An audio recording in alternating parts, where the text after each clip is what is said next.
Bonjour. Ben, je vous avais promis une capsule avec un côté un peu plus technique, côté assurance, côté programme de remboursement avec les compagnies pharmaceutiques. Donc, voici le spécialiste, mon mari, Christian. Je lui cède la parole pour vous expliquer, pour nous, comment ça a fonctionné pour ce côté-là.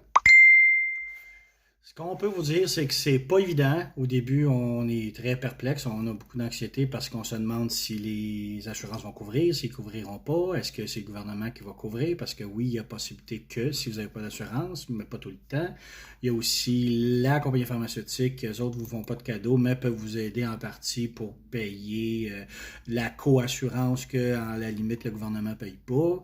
Fait que c'est bien compliqué. Mais à la base, ça prend évidemment une recherche qui se fait sur le site internet de votre compagnie d'assurance. À la limite, vous appelez aussi. Vous dites que vous avez une demande d'affaires pour un médicament d'exception. Souvent, ces médicaments-là en chimiothérapie, c'est des médicaments d'exception. Donc, il faut faire autoriser. C'est pour ça qu'on appelle ça exception. Fait que là, on remplit une formulaire, nous autres, de notre bord. Attends, le formulaire, là, comment ça marche? On a appelé à notre assureur, il nous envoie le formulaire? Non, on peut l'avoir sur le site Internet. OK. Oui, oui, il peut l'envoyer, mais on peut l'avoir sur le site Internet aussi. OK. Fait qu'on l'imprime, on le remplit, on l'envoie à l'oncologue traitant qui, lui, va remplir sa partie. Après ça, ce formulaire-là, si dans votre hôpital, il y a au département d'oncologie, ou du moins, il y a un département qui existe pour des programmes de remboursement, on appelle ça un peu comme ça, eux autres, Où il y a une personne qui est responsable de tous ces programmes-là à l'hôpital. ouais, C'est ouais, ça. des programmes de remboursement au niveau des assurances. Parce que les autres font le contact avec la compagnie d'assurance. Fait qu'un coup qu'ils ont reçu le formulaire, un coup qu'ils ont la signature du médecin, puis c'est préférable de passer par eux autres parce que les autres font un suivi bien proche. Là. Fait que ça va vite. Ça peut prendre 3-4 jours après que le formulaire a été signé par le médecin, puis qu'eux autres l'obtiennent, puis vous appellent pour vous dire que c'est parti chez l'assureur. Ça part chez l'assureur. Par contre, entre-temps, il y a aussi des programmes de support de la compagnie pharmaceutique avec qui vous avez été en contact pour leur dire que vous aviez fait une demande à l'hôpital, que ça avait été accepté par le médecin, le médecin a rempli, etc.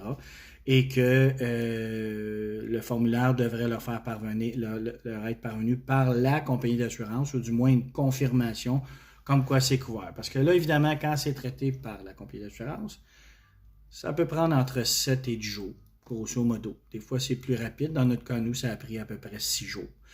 Fait que quand ça, c'est traité par l'assureur, vous avez un appel du représentant de la compagnie d'assurance qui vous apprend la bonne nouvelle que vous êtes accepté. Yeah! Une chance que Parce que ça coûte cher. c'est très dispendieux. C'est très Très, dispendieux. très C'est pour dispendieux. ça que Ça coûte plus cher qu'un voyage dans le sud.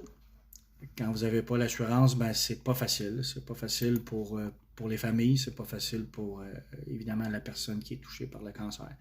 Fait que tout ça pour vous dire que lorsque la compagnie pharmaceutique avec son représentant a aussi eu votre appel, parce que c'est vous qui devez appeler, c'est plutôt rare que l'hôpital va appeler pour valider que tout est beau, là, ou que la compagnie d'assurance va valider que tout est beau au responsable des programmes des compagnies pharmaceutiques. Fait que vous êtes un peu la personne qui va communiquer avec la compagnie pharmaceutique pour dire, écoutez, l'assurance est couverte, voilà, voulez-vous que j'envoie une lettre, etc. Fait qu'en gros, c'est un peu ça. Alors, lorsque ça, c'est tout fait, ben, il y a aussi votre pharmacien qui, lui, vous met en contact ou entre en contact avec le département d'oncologie, la pharmacie oncologue, pour dire, regarde, j'ai besoin de la prescription du médecin. Alors là, la pharmacie reçoit tout ça, commande les médicaments, valide auprès de la compagnie d'assurance la couverture, facture la compagnie d'assurance et facture aussi une partie pour le programme d'assistance. Puis tout démarre par après. Fait que, Mais c'est nous un autres, peu ça. notre pharmacie a vraiment fait là, tout leur devoir. Ils ont vraiment été très collaborateurs. Hein. La pharmacie Accès Pharma, Walmart, là, Ouais, en tout cas à ils ont poussé Magog, le là, dossier un petit peu. Ouais, chapeau. Merci à toute la gang, si jamais il y en a qui m'écoutent. Là. ouais, effectivement. On vous remercie beaucoup de vous avoir Mhm. impliqué là-dedans. Fait que ça, c'est la partie rationnelle de la patente. C'est la partie plus technique. On vous reverra plus tard, moi, Sylvie ou moi dans d'autres circonstances pour vous parler un petit peu plus de ce qui se passe. Puis peut-être aussi le côté plus conjoint qui vit avec une femme qui a le cancer. Fait que, peut-être que tu feras des capsules là-dessus. OK. OK? Merci. Bye bye, à la prochaine. Ciao.